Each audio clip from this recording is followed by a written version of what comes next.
conservation. And in addition to that, we're also very knowledgeable about the financial assistance programs that are available in Iowa and specific parts of the state too. And so we're here, to help out specifically on private lands. Iowa is 97% privately owned, so it's really important that we're doing management on those private lands and doing what we can to provide quality wildlife habitat. And so we're here to help. And so with that, I've got a slide up here. It's a little hard to see everyone's contact information, and that's okay, because in the chat box, there's going to be a hyperlink that you can go in and click on, and then it's going to bring up a map that Iowa State University has created, where you can click the county that you live in, and then it's going to give you a list of the staff that are specific to your county and you can reach out to. And so that's what I wanted to show, specifically with this picture, is that the DNR has 4 private lands biologists throughout the state. And then we also have wildlife specialists and wetland specialists that cover the state as well. And they're able to help provide that technical assistance and are very knowledgeable about those financial assistance programs. And not only does the DNR have staff that can help out, but Pheasants Forever also has Farm Bill biologist staff, and their contact information will be on that Iowa State link. And then Fish and Wildlife Service also has private land staff available too. So like I said, that contact information is there. So once we get moving along, or after this presentation, if you're interested in reaching out to someone, that's where you're going to find our contact information. And then along with that, within the private lands program, the DNR has the wildlife biologists, but they also have district foresters and forestry specialists through the Wildlife Management Institute partnership. And so you can see there, just like our wildlife biologists covering every county in the state, we've got a district forester to cover every county as well. And again, that information is on the Iowa State website page. All right, so once you've reached out and found out who your biologist or district forester is, where are we going to start? How does this whole process work?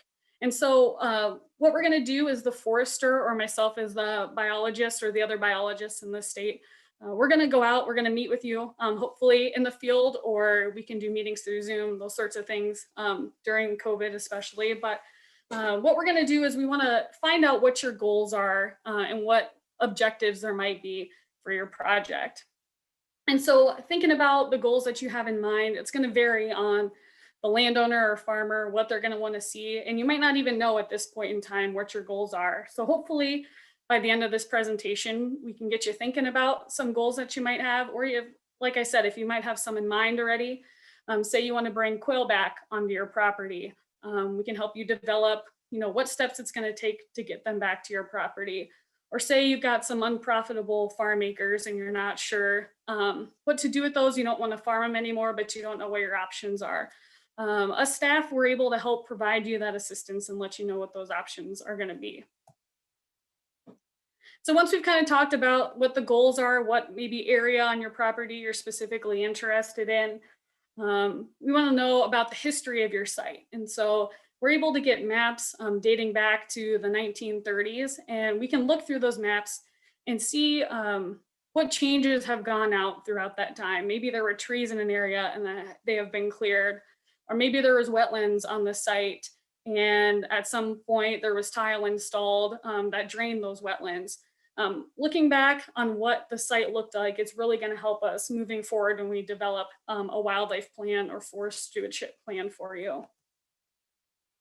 So once we know what the site's like and we know what areas you're interested in developing a plan on, we're going to go out, walk around and take an inventory.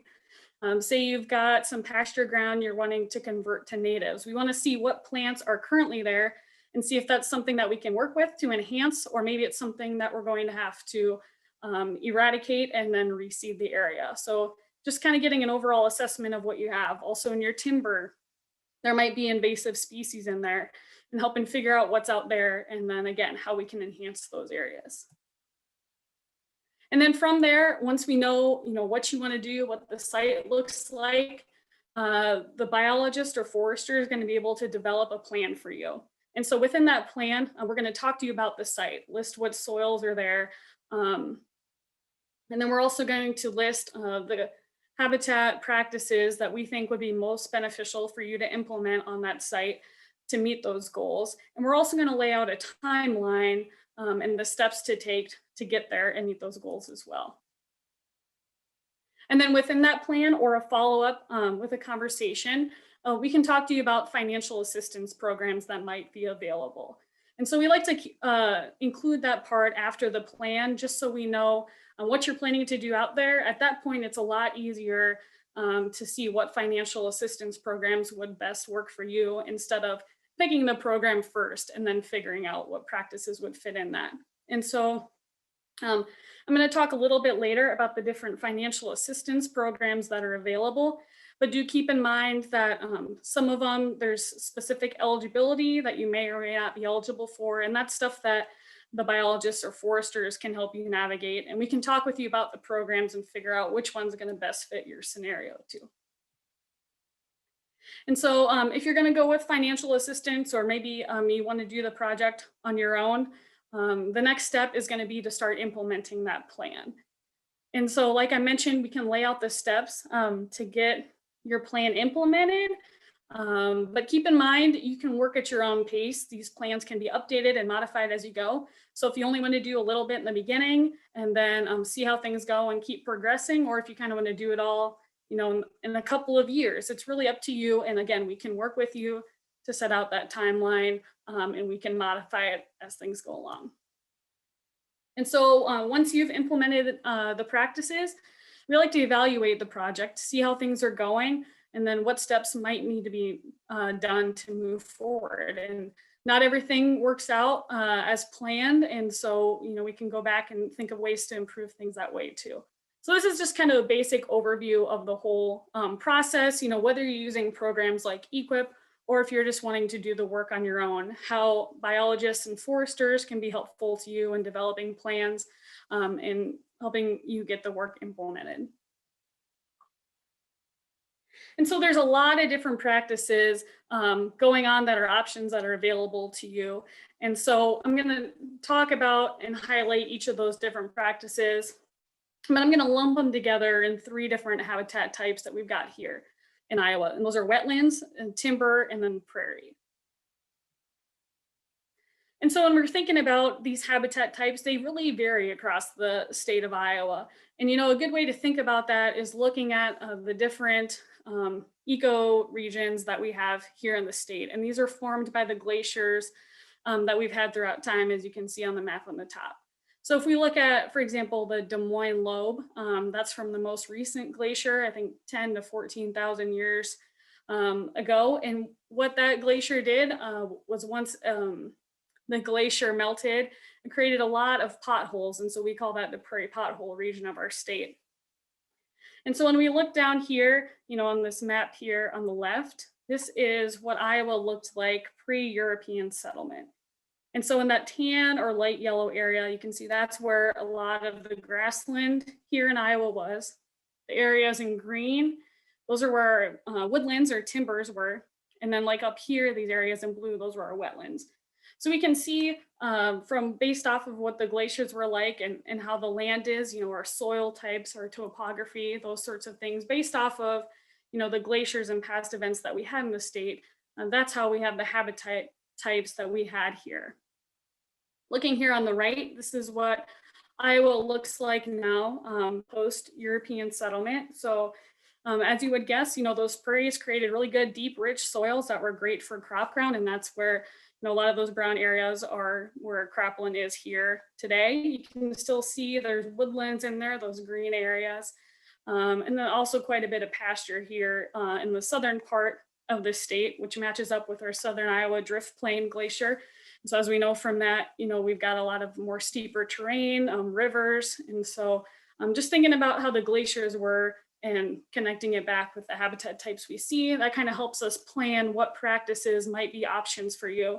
So something that someone might implement in Southwest Iowa might be completely different than someone up in the Northeast part of the state. And so looking at prairie, so like I mentioned earlier, a vast majority of Iowa was prairie, 85%. And right now we have less than 0.1% of that native prairie remaining. So a lot of it is no longer here. And so when we are implementing prairie on private lands, we're doing what we can to try to restore the prairie or make it look like it did back then pre-European settlement. So there's a lot of benefits to doing native prairie or grassland plantings. Obviously wildlife, are pollinating insects, really like those wildflowers. They can forage off of them. They also help pollinate the plants. And then our grassland songbirds really thrive in these habitats, but also, our small mammals, large mammals, amphibians and reptiles even too, they really thrive in this cover. So prairie is really beneficial. And we know that, just because that's historically what was here in the state too. But prairie is also good at helping keep the soil in place. So a lot of these native prairie plants have a really deep root system. Some of them, 10, 15 feet underground. And so that's really helping keep the soil in place. And it's also creating a cover over the top of the soil. So we're not having a lot of sheet and rill erosion either. And then again, with those deep roots, water quality, they're also able to collect water after those rainfalls and help filter those nutrients as well. And so I wanted to pull up this picture too, just to talk a little bit about it. The Cornell Lab of Ornithology did a study back in 2019, and throughout all the research that they've been collecting from breeding bird survey counts, Christmas bird counts, those different surveys that they do, they found that over 720 million grassland birds have disappeared or we've lost them since 1970. And so, we're down 53% of our grassland birds that we were back then. So we think about it, a quarter of the meadowlarks that were here in the 70s are left now. And so, our grasslands, specifically with birds, but, we all know the monarchs are declining as well. A lot of these species thrive in grasslands. And so if there's any place on private lands that we can incorporate just a little bit of grassland, every little bit can count and help those species as well. Wetlands are another habitat type or ecosystem that we have here in Iowa that we try to restore on private lands. And so, it can really vary. We've got wetlands again in that prairie pothole region. Along the rivers, there's wetlands too. There's fens and other types of wetlands out there. So there's a wide category of them. And wetlands are really great.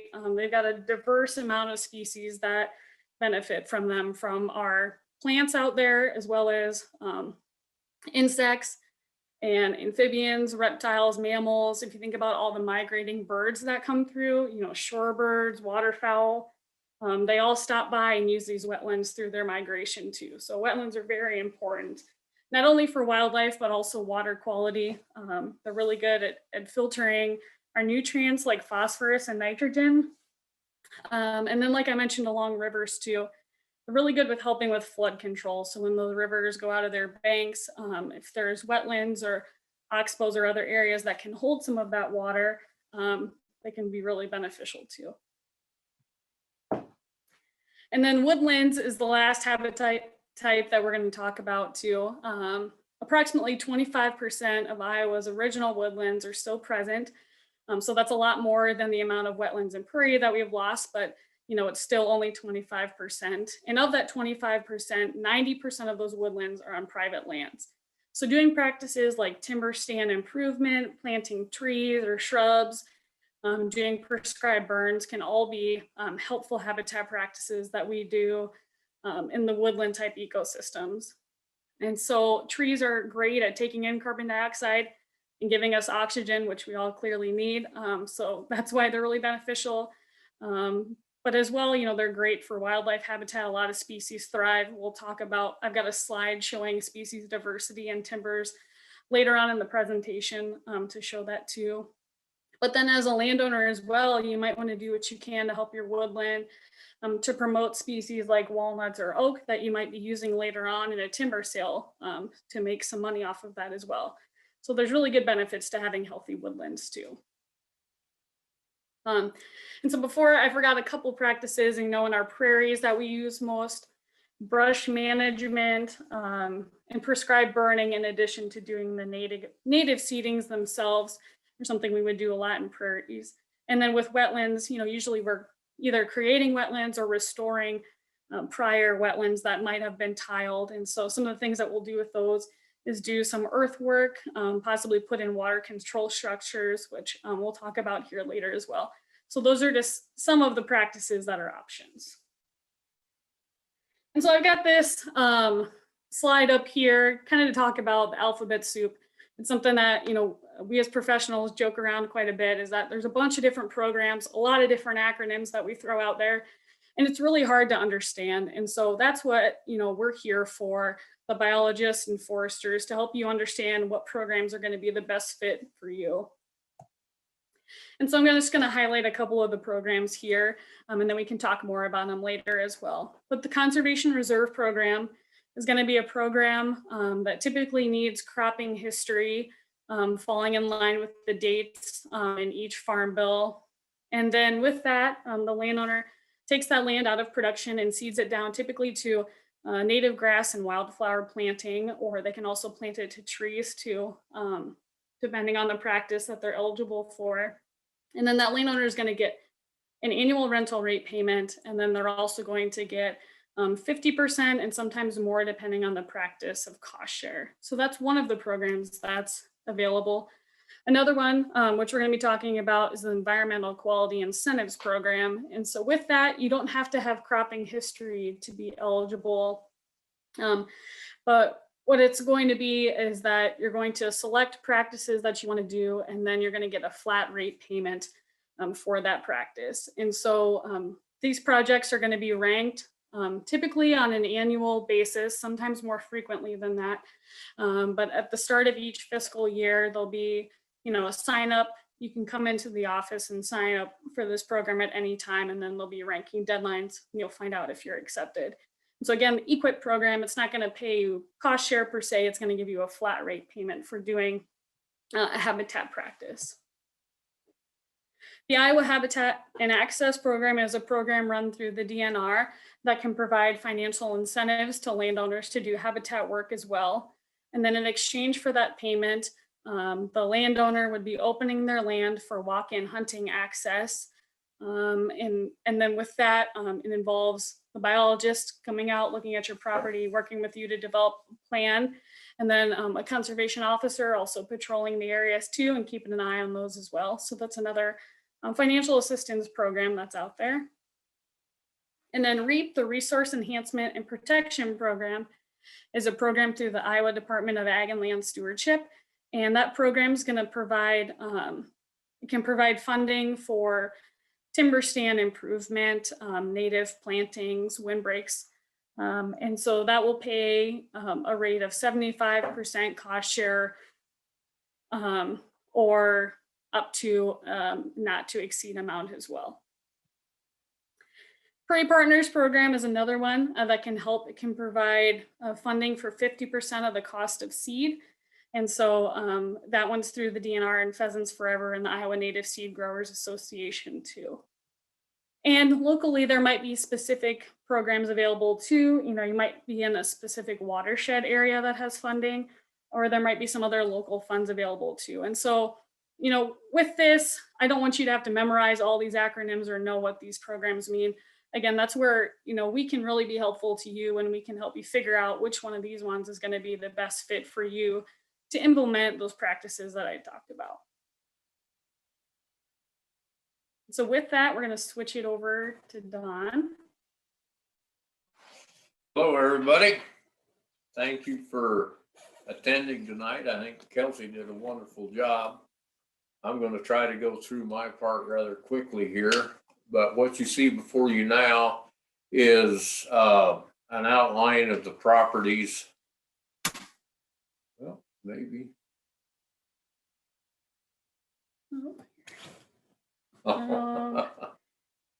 Here we go.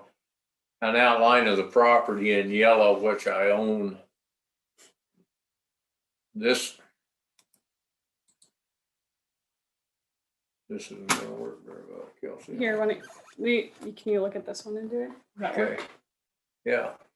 From this corner down to this corner, all this area in here is a property that was owned by my grandparents before I was born.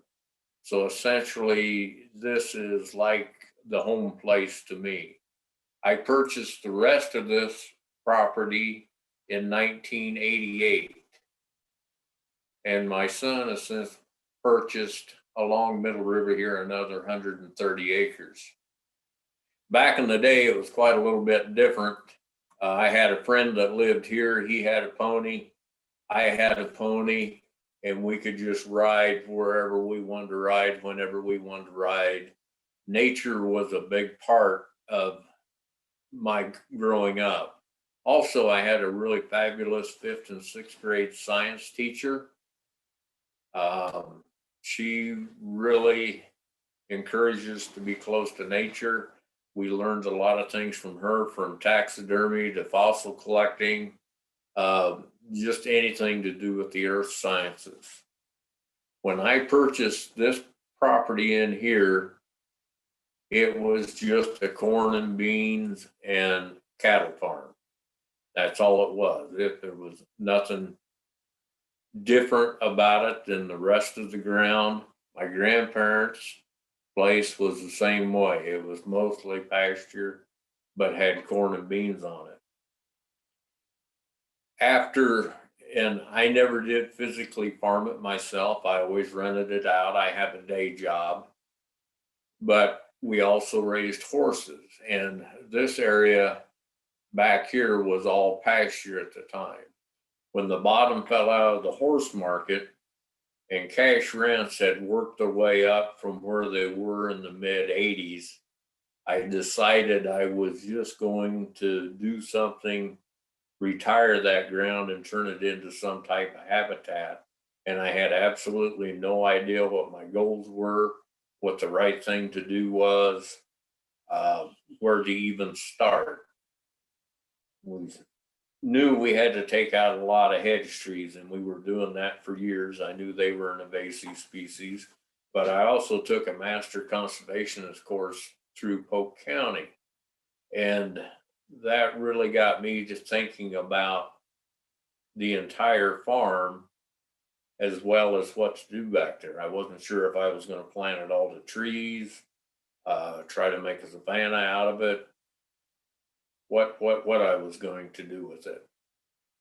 So in the middle of that decision, they changed the rules or the eligible years for CRP. And that made that decision a lot easier. I was able to put the open areas of this farm and this farm into CRP, the CP25. And that was the start of something that just kind of turned into a monster. You want to flip me? Yep. And as Kelsey said, lots of times we look at historical photos to see what the land use was. We can look at the general land surveys from the 1850s, and it will somewhat describe it. But when I moved my property in 1988, I could walk to 8 different covey of quail from the house. And I would say it's been over 10 years since I've seen or heard a quail on this property. And as I look at it, the land use really has not changed. The only thing that's changed is Middle River's changed a lot, and it's added and subtracted from the properties. But you want to change again. But there really hasn't been anything as far as the number of tillable acres and the number of pasture acres. You can see my areas of timber that in the 1930s and even in the 1950s that were pretty sparse have really started to grow in. But once I got my lands into the CRP, the ones that I could, which was the hillier grounds, then I started looking at what I could do with these flatter grounds. And again, they came up with CP38, I think is safe acres. Mhm. And CP33, I believe, is quail habitat. I put some areas that were riparian in the riparian program, just doing anything I could to plant native species. If you want to switch again. The biggest change that I made was one that really wasn't even on my radar at the time. In the 1950s and 40s, the neighbors would always tell me what a wet area this was. And to get part of this ground to qualify for CRP, because it was a nice flat cornfield, they asked me if I wanted to build a wetlands there. And I said, well, I'd certainly take a look at it. And they came out with a design, and we talked it over, and they changed the design again to where I thought it would be acceptable for me. Then I ended up with about a 5-acre pool of water there. And that is probably the most dramatic change that I've made to it. And I really felt like I started to be a conservationist, because as I was building it, some of the neighbors would stop and tell me how I was really screwing up a good cornfield. But this was amazing in the fact that it had been under cultivation for probably close to 100 years. And after it filled with water, some of the plants that are native to the wetlands came back on their own. I had made a point to go to a pond and dig up a bunch of aquatic plants called arrowhead and bring them down there and plant them. And when I finally got down there, I was all covered with mud. I got to looking around, and they were already growing in there. And there was sedges that just miraculously appeared out of nowhere, and some we still can't identify much past the genus of what they are.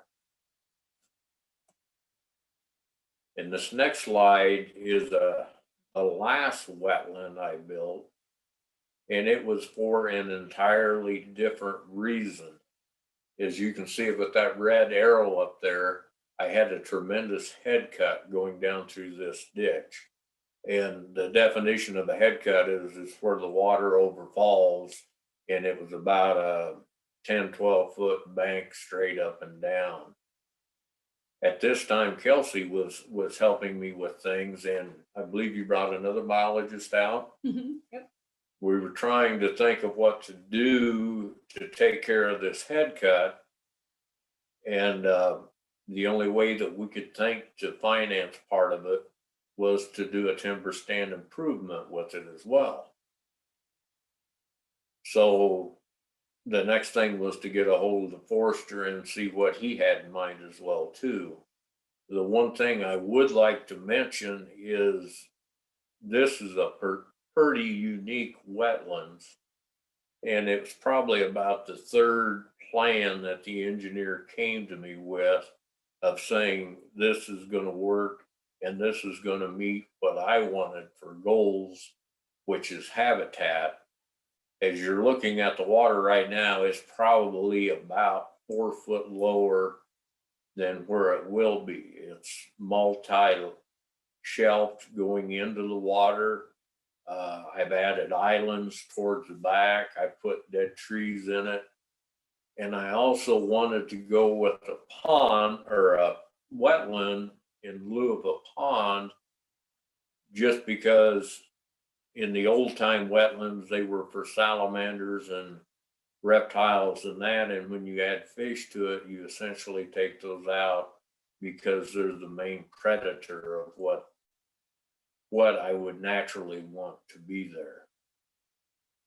And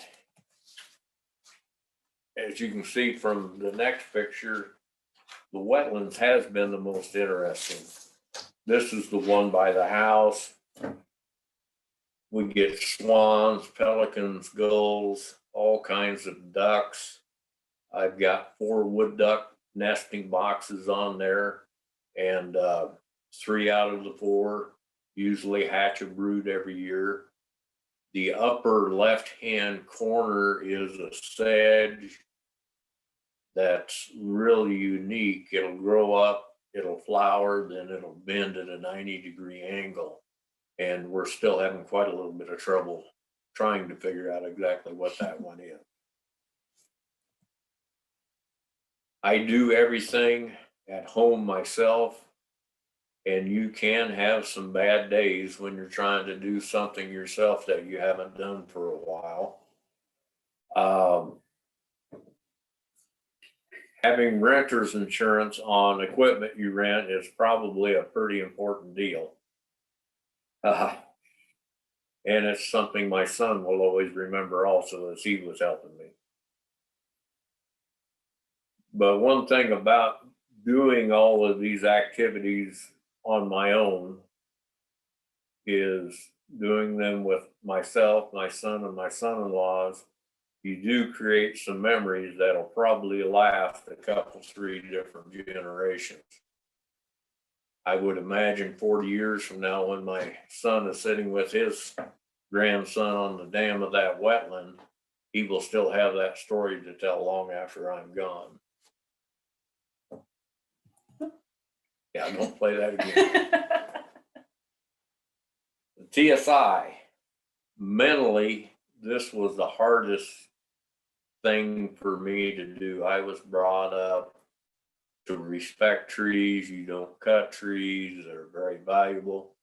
But you can see a sharp contrast in these 2 photos.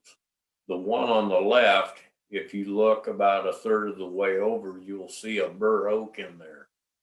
And all of these shade tolerant trees are growing up through that bur oak, which could have a lifespan up to about 400 years. But the shade tolerant trees are killing the lower branches. 200 years ago, a bur oak in this area would be what we call open grown. It would branch out like a great big umbrella, and there would be no other trees underneath it. There would be a very definite type of herbaceous layer under there as far as the grasses and flowers. I've read to where about 70% of Iowa's native wildlife are dependent on one way or another of the trees of the white oak species, which the bur oak is.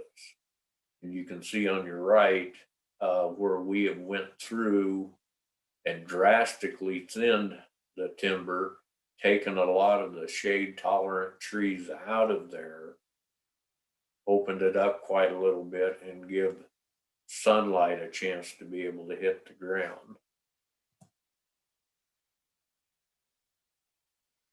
To start out with the TSI, I did meet with the forester, and I have met with probably 4 different foresters over the years on what to do with my timber. And they all had very different opinions on what to do. One of the reasons I like working with a biologist as opposed to a forester or an engineer is I am trying to create a habitat that is good for all species that are native to Iowa. Lots of times a forester will get focused on market trees. Lots of times your engineer will just get focused on channeling the water, not really worried about what it's going to do for the native amphibians and birds and so forth.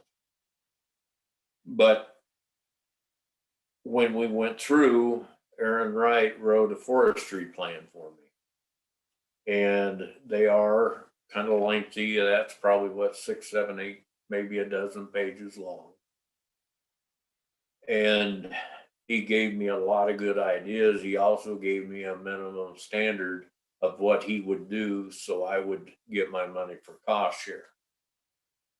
Once he wrote his, and a lot of it was due to or based on crop tree release, my son and I started in through the timber stand improvement, And my idea of a crop tree and a forester's idea of a crop tree are probably two entirely different things. I have one small grove of walnuts that are probably in the 22-inch class, and they have got some good straight 16-foot trunks on them. And I did leave those. But I ranked my trees in what I felt was the benefit to the wildlife. I started out with oaks. The white oaks were the trump card. They were the top of the list. Then the red oaks, then the cherries, and so on and so forth. Whatever benefit they had to wildlife, that is how I went about the culling process. If it wasn't native, it was gone. I did leave several cedar trees in several places because there are different birds and mammals that do utilize the cedar trees, and they are native. I did have to take a lot out because they were getting invasive, but I did leave a lot. My son was certain to leave some hollow basswoods and hollow cottonwoods just because they're good coon den trees. So we thinned the timber. I did not thin it with sales of timber 20 years down the road in mind. I thinned it so it would let light into the herbaceous layer of the ground, let my better trees grow that I felt was better trees, and try to provide habitat for the animals and the birds that are going to reside in that forest.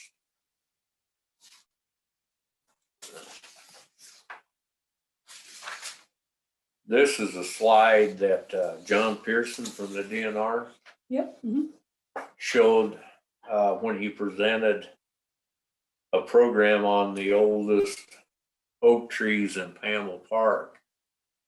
And it shows the pink on the left and the green on the right, the different years.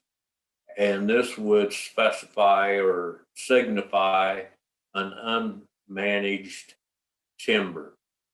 And before the 1850s, they were managed primarily by fire, Native Americans, disturbance by buffaloes, and those types of things. But as we took those away, the shade tolerant trees started encroaching in the sun loving trees. And as you can see, the number of plant species as well as the number of bird species start to decline very much. And what we're trying to do is bring that back to where the population of trees is more like the 1850s. Before I started in on this, one time when I was coming back from turkey hunting, I came upon some cream indigo, and I did not know what it was. It's a native Baptisia, and it's fairly rare around these parts. And for 5 years, I would walk past that plant when it was flowering every year. And every year it was getting smaller. And as I stopped to look, the Moldiflora rose, the hedge trees, the non-native things were growing, and my native plant was shrinking. That's when it really came to mind that even though I wasn't changing the land use, my decision not to do any management in the timber was affecting the native species. Since that time, I have taken off all the hedge trees and Moldiflora rose off of that little area, and I've got quite a little remnant there. I've got several species of native sedges, native grasses, and native flowers that grow there now.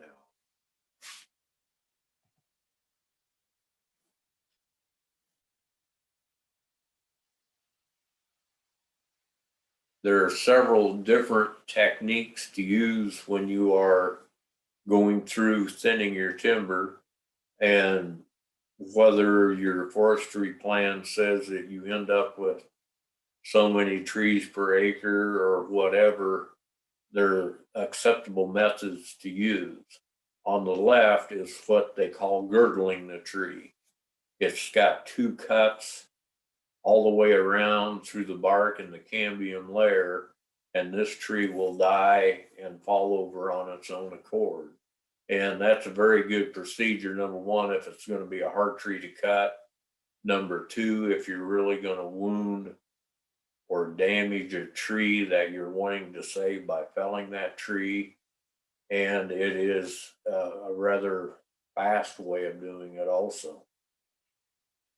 Middle picture is a hedge tree, and I had a lot of great big multi-stem hedge trees. And all the other trees, when I would fall them, I would leave them lay. Hedge trees were gathered up, piled up, and burned because they won't rot. They would still be there 200 years later. The forester is really going to highly recommend that you treat these trees, and I chose not to. This tree was cut about a year ago and did not sprout. I would say about 60% of the hedge trees that we cut did resprout. But one thing we discovered, if we did not treat that stump, let it resprout for a year or two, sometime in that time period, then come and cut it off at ground level, that was it. The tree would not come back. So we were able to do that without using any chemicals. And the one on the right demonstrates hedge or hinge cutting. And that is where you just typically drop the tree, leave the debris. It will break down, build humus in the soil, provide habitat for insects, cover for various things. When you do it that way, they like to see everything within 3 feet of the ground. My goal, which has always been a moving target, every time I talk with a different biologist or somebody comes up with ideas, if it will improve habitat for native animals, birds, or insects, I'm usually all for trying it. As feared as I am of snakes, I have even let a friend release some bull snakes out there to get them back. But the one goal that I do have is I want as much of my property to be in native plants, all that I can. That is the one thing that I learned in Master Conservationist and all the reading that I've done. The only way that we can really manage the animals, the birds, the insects, and the reptiles is through what we do with planting. That's the only thing I can really control is what I plant out there. And I use very little chemicals. Try to use them not at all. But in this battle against invasive species, I think it has to be used somewhat, but not to the extent that a lot of people do it. To get a perspective on a philosophy as far as building habitat in Iowa, there are 4 very good books that I think everybody should read. One, of course, is the Sand County Almanac, parts 2 and 3 especially, Where the Sky Began by John Madison, Silent Spring by Rachel Carson, and The Emerald Horizon by Connie Mutel. Reading those 4 books and reading them and rereading them will give somebody a tremendous idea about the philosophy that we should have on the use of our lands, and when funds are available and when the times are right, the more habitat we can create, the better chance we're going to stand of staving off diversity loss.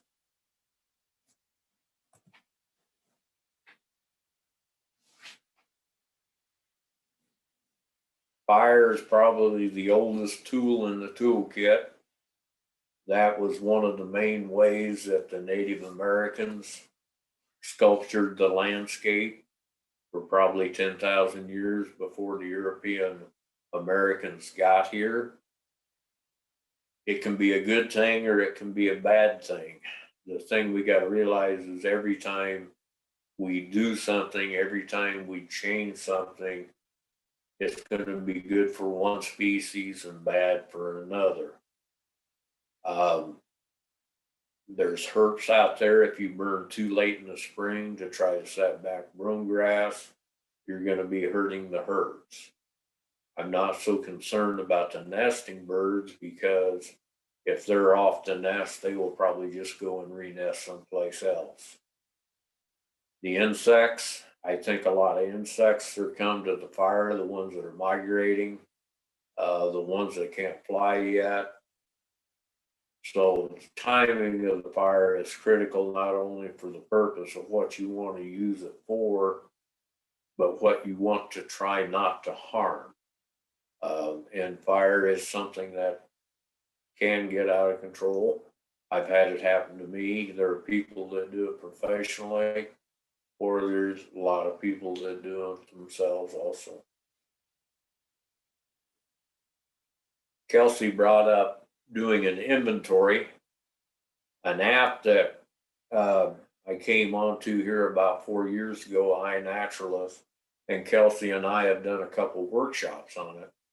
I feel this is a really great tool for me to record everything that I see on our lands, and somebody will have it 50, 60, or hopefully 100 years from now. It's a free app. All you have to do is be able to have a digital photo and access to a computer. A lot of people will just use their smartphones. You can take a picture of something, what be it a flower, a bird, a butterfly, and it will ID it for you. It will tag the location you've seen it in, the date and the time. And also it goes out to the whole community across the world. And there's a chance for them to either critique or verify the identification of that. And right now I have several species that I've taken pictures of just on my properties. So I know whether I'm gaining or whether I'm losing ground, finding things for the first time, or just simply if I don't know what it is, I don't have to take a picture and send it to Kelsey and ask her what it is now. Takes a lot of load off of her. The other thing about the iNaturalist, timber stand improvement, building of the wetlands, all these things were subsidized or helped with through EQIP, or some type of federal aid, which I don't know what they all were. And they had to do with Kelsey or another biologist helping me set them up. We always try to do the work ourselves. One of the reasons we do it is you do develop a lot more intimate relationship with the lands that you're working on. And in doing so, I'm trying to pass this through to my children, who will eventually pass it through to their children also.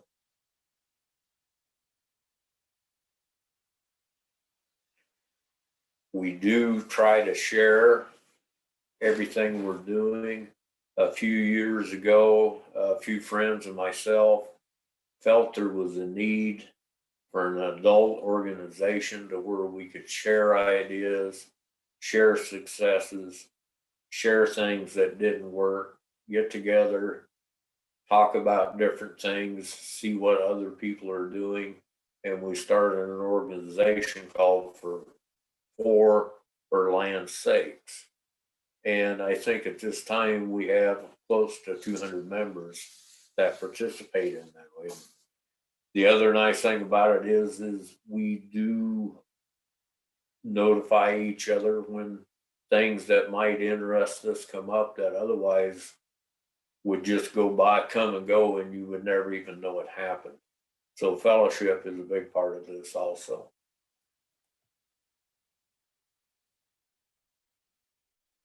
Things change a lot. That picture is taken about 6 months apart, and that is Middle River. Sometimes it can be a sleepy little creek that'll lull you to sleep as you're canoeing down to Pamela Park. And sometimes it's just wild and raging. But the landscape around it and everywhere is changing all the time. I do a lot of reading on 20th century conservationists, and it seems to me like the thing that they all had in common, Theodore Roosevelt, Ding Darling, Leopold, Hornaday, those individuals, they saw a real blunt change when civilization moved past the Missouri River. They saw things just disappear at a tremendously fast rate. I've got over 55 years of memories just from this little piece of river. In my mind, I'm watching things slowly slip away. Getting bait to fish for seining for crawdads once was a 5-minute thing. Now you can seine all day long and not come up with enough to fish for a day. Seeing tons of insects disappear. There's plant species such as the jewelweed that I used to use to rub on nettle stings all the time. I haven't seen any of that in a couple of years.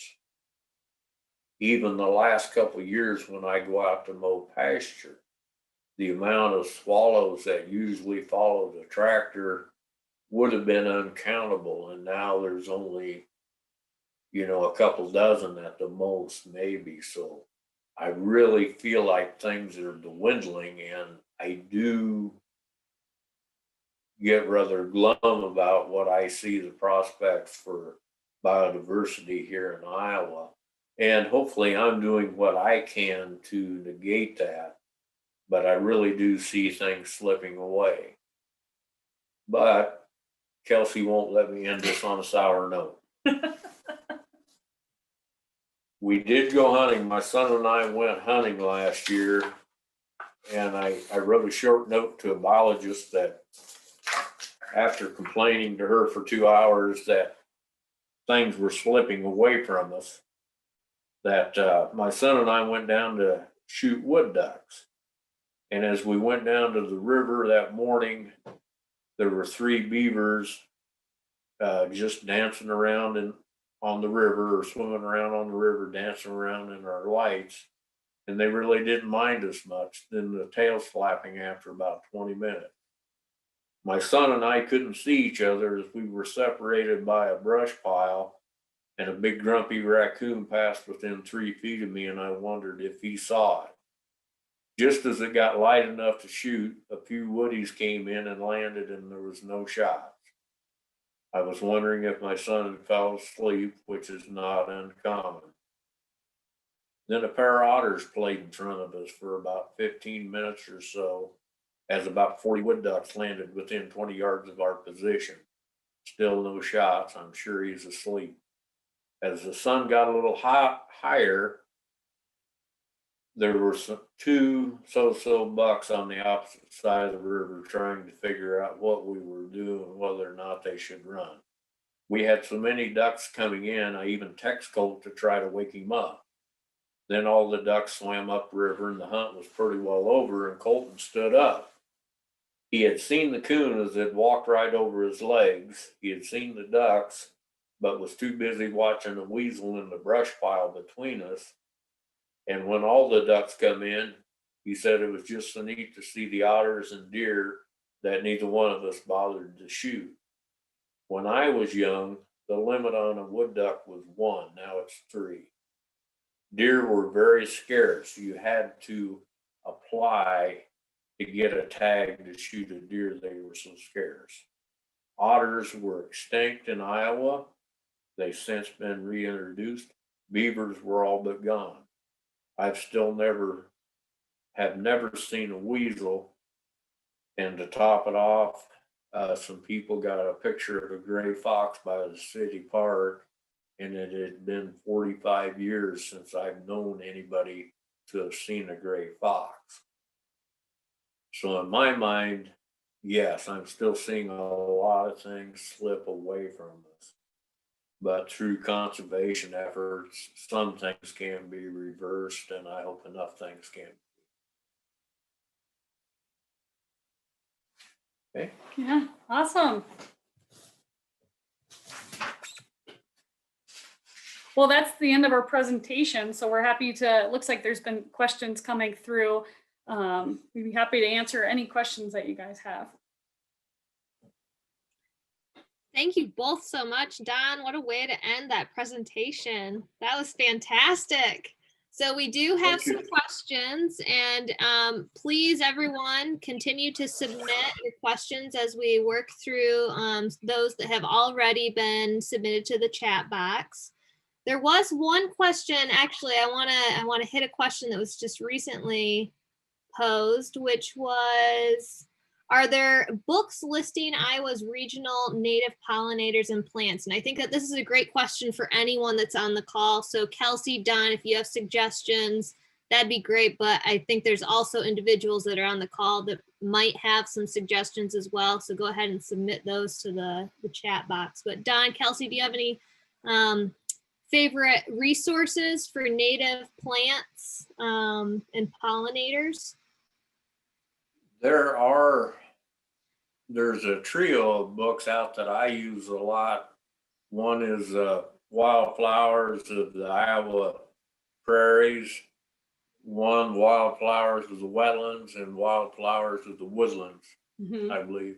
And also this last year they came out with Native Trees and Shrubs of Iowa. Those would be the best three. I might be able to put my hands on them here real quick.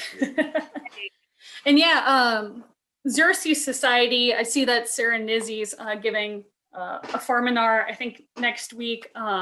Maggie can clarify if that's right or not, but they've got a ton of great references too.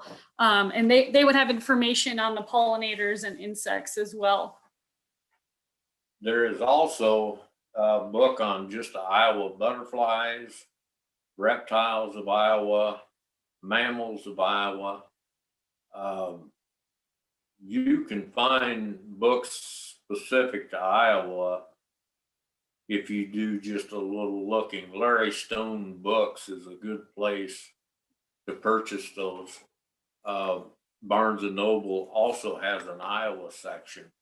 Mammals of Iowa is put out by the DNR, I think. Yep, Iowa State and the DNR, yeah. So I think there'll be a follow-up email, and we can make sure to mention those 4 books that Don had mentioned, and we can throw in some of these other books too to let y'all know what those would be. That'd be fantastic. Thank you. All right, so now going back to some of the earlier questions, we had a question when you were talking about your timber. How do you keep blackberry brambles from taking over once you clear the timber stand of the shade-loving undergrowth? How do you keep blackberry brambles from coming back after you've done timber stand improvement and opened up the canopy? With removal of cattle, and once you do start to do a timber stand improvement, you will see a tremendous flush of brush. And fire 2 years in a row, if you can get it to go through that timber, is pretty well going to eradicate all that. For areas that are really bad, I have a mower that goes on the front of the skid loader. That works well, and I've also got a cutter. It's like a weed eater, only it's got a hedge trimmer head on it. It's about 4 foot long, and I can go through and selectively take the multiflora rows and leave the gooseberries or whatever I want to leave.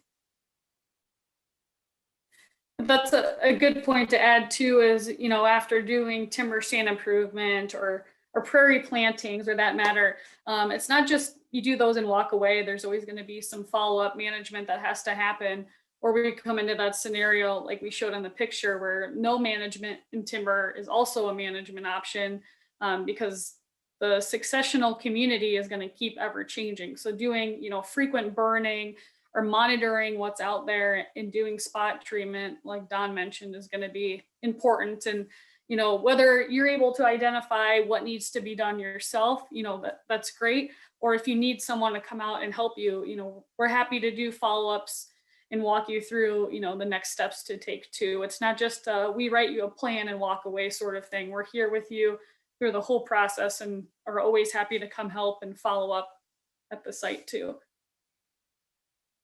Great, thank you. We have a question. Are there incentives or cost sharing available for restoring prairie or woodland on acreages of 2 to 5 acres? So something smaller. Yes, so the EQIP program doesn't have really a minimum acre that you need to do.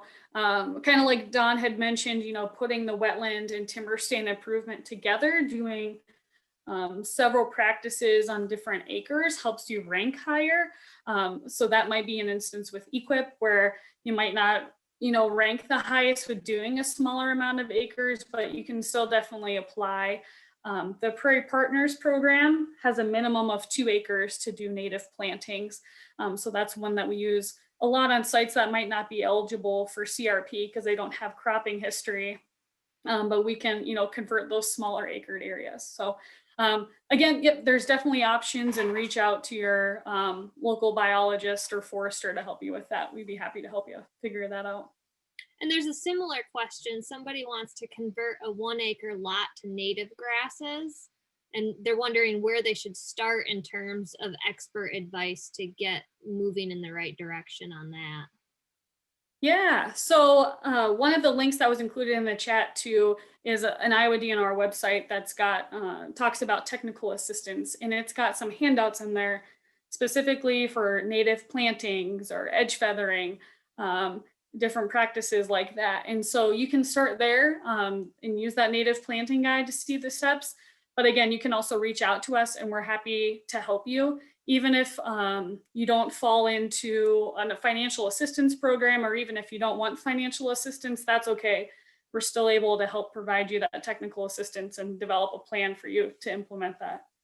Anna just sent a message that Plant Fly Grow is a Oh, good yeah. resource. Yeah, the Blank Park Zoo has a program called Plant Grow Fly, and they've got a bunch of good information about kind of more smaller acre backyard type native or pollinator plantings too. So definitely check that out too. Great, and thank you for Anna for sharing that resource, bringing that resource up in the chat. Don, are there any steps you can take to protect the work you've done for future generations? There are different types of easements, conservation easements that you can put on ground. I've got a friend that is looking into that. My thoughts are the biggest way I can protect what I've got is to involve my children in feeling the love for the land that I have. And right now, that's the only thing that I've done. Like Don mentioned too, the Iowa Natural Heritage Foundation has different easement programs. The NRCS has the wetland reserve program as well. So yep, there's definitely programs available out there too. And Don, have you seen if any of those bull snakes have survived? No, but I can tell you, I definitely look for one every step I take. I've got a friend, and he got some out of a lady's house for her. She had some in the basement, and we thought this would be a good place for him. I have seen a smooth green snake here a few years ago, which used to be really common And that's the first one of those I've probably seen in 35, 40 years. But as much as I dislike snakes, I am accepting the fact that there is a place for them here. I'm sure they're glad to hear that too.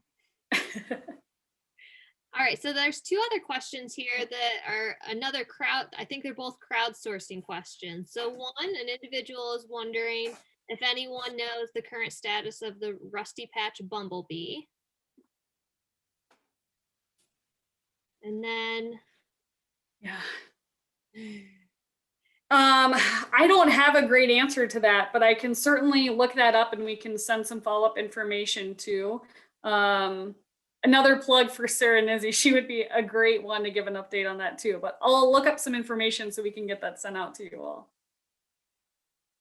great. And then the second one, are there any Iowa or surrounding state nurseries that'd be recommended for native or white oak tree and bush species in bare root? Nursery. Yeah, so the Iowa State Nursery does have native tree and shrub species available. I know I was looking at their site yesterday actually, and they are short on plants. I think they've gotten sold out pretty quickly this year, but definitely you can go check with them and see. Another good resource, this is a great plug for that too, but like Don mentioned, he does a lot of work on his own, but there's in each local NRCS office, so each county has an NRCS office. They've got a list of contractors and vendors, so people that can do the work, that can do native plantings, can create wetlands, can do timber stand improvement or prescribed burns. They'll be on that list, as well as places that you can buy your native seed. You can buy trees and shrubs from as well. So definitely check out your local NRCS offices to find information on that. And that's to find your local office, that's on that Iowa State website link that was sent out earlier, where you can find your biologists and foresters. You can also find the local office. There is also a private individual that grows native Iowa shrubs. And I can't recall the name of it, but I'm sure if you would Google native Iowa shrubs for sale, that would come out, because I know that gentleman's collected plum seeds out of the ditch here along my house before. Also, I did a planting for a fella and he got all his out of Missouri. There's a good nursery in Missouri. Okay. Also. So that's just something to keep in mind too. You know, when you look online and can find places, we like to talk a lot about local ecotype or getting your plant stock locally sourced too. And so when you're looking for places, you know, if they're from Iowa or surrounding states, that's just going to be the best, because those plants have grown in our soils and our climates, and are going to be species that are going to grow well here. So just keep that in mind. You know, ordering plants from maybe like Pennsylvania or Oregon is probably not going to be your best bet, but getting it local sourced is going to be good. So again, if you've got questions, reach out to your local office or us, and we're happy to help you on figuring out what the best place is too. Great point, Kelsey. And somebody just looked up a website. They're wondering, Don, if the website you were talking about is iowanativetreesandshrubs.com. It might be hard to look at your computer right now, but they're wondering if that's the website that you were talking about. I'm not going to commit on that, but I just know that there is. Nancy Forrest just put, it's gone now, but I just know there is an individual that does grow native shrubs here in Iowa as a private enterprise. So what the name of it is, I cannot recall. Well, I love this next question that's posed to the two of you, but Don, we'll start with you. Do you have a wish list of species that you would really love to see come back to your property, or that you would count as a major milestone, like a bucket list of species, conveys of quail, crawdads, etc.? I really feel if I get the quail back, that means everything else has fell into place. I don't know if you'd call it the gold standard, but I've had several people tell me that if you have decent habitat for quail, you have got the type of habitat that's meant to be in Iowa. As far as the water species go, you know, Middle River is 125 miles long. You know, it's got about, I think, a 500 square mile drainage basin. Going through and by our property, we've got 3 miles of that. But everything, absolutely everything that happens in that 500 square mile water basin affects every drop of water that goes underneath that bridge. And there's just a lot of things out there. I think so much has happened to, it's a fact of life. I'm probably not going to see it out here again. But quail would be the one that, yes, you know, I would like to see here again. And Kelsey, how about you? What Yeah. species would you like to see as a milestone? You know, thinking about like prairie plantings, when I am looking at those in the field, when I see like blazing stars, rattlesnake master, compass plant, when I see those species, those are ones that come on a little later on. You don't see them in the first couple of years of plantings, and they're at more quality planting sites. So when I see those species, you know, I've got a good sign in my head that, kind of like Don mentioned, you know, things are really starting to fall into place and working out. So those are some of the prairie plant species that, you know, I'm definitely looking for out there. And then, you know, along with, it's hard to think of, you know, a specific like bird or mammal species, you know, but, you know, seeing a bunch of different grassland birds out there always gets, you know, me excited to see that they found the site and they're utilizing it as well. You know, even seeing monarchs, I think every time I'm out in the field with someone and I see a monarch, I'm always sure, you know, to point it out as well. So just seeing, you know, those species respond and find the habitat that's being built out there. Absolutely. Well, does anyone else have any questions or comments or resources that you want to share with the attendees that are on tonight? There have been a ton of book suggestions, websites. Jorgen Rose, our habitat and policy coordinator, is on the call, and he's been sharing a ton of stuff too. So I'll do my best tomorrow when I send out a thank you email to everyone. I will make sure to pull in as many of those book resources and some of those additional links as well, so that they're collated into one resource for you all. Kelsey, Don, thank you so much for your time and putting together this presentation. The photos were excellent. Don, your note that you shared at the end was really beautiful and fantastic. I think that we all really appreciate it.